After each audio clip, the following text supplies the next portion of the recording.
Greetings from Othello Park, located in Seattle's Rainier Valley and just a block away from the Othello Light Rail station.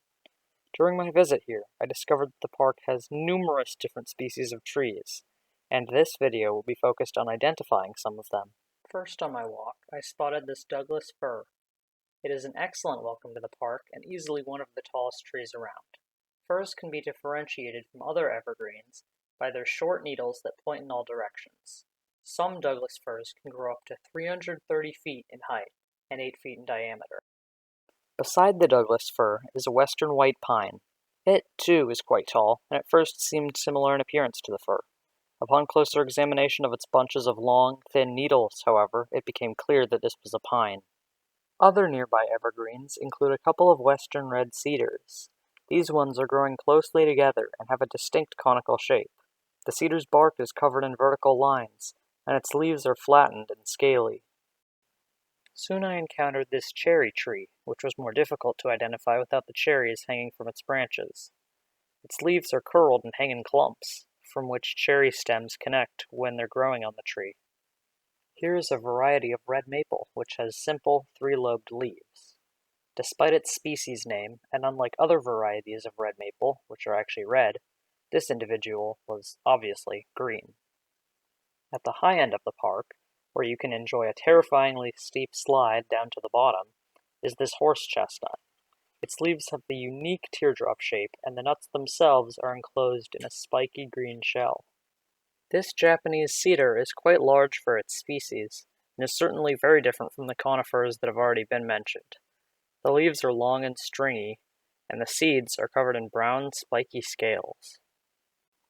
One of my personal favorite trees at the park was this monkey puzzle tree, an endangered evergreen with fascinating curved branches that are only found near the top of the tree. It's named this way as it was said that even a monkey could not navigate the twisting maze of fuzzy-looking branches coated with leaves.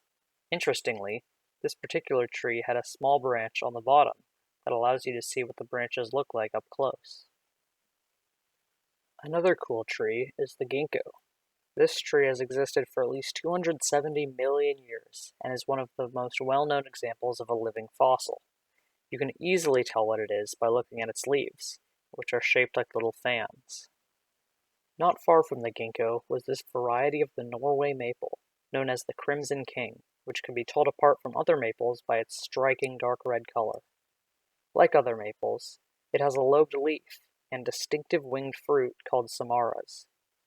Looking down from the top of the hill is this majestic weeping willow.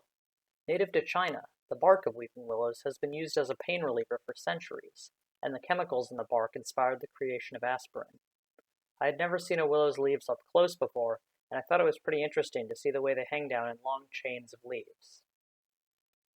At the very center of the park is a cluster of black locusts. The black locust is actually an invasive species and is only native to some areas of the Midwest and eastern United States.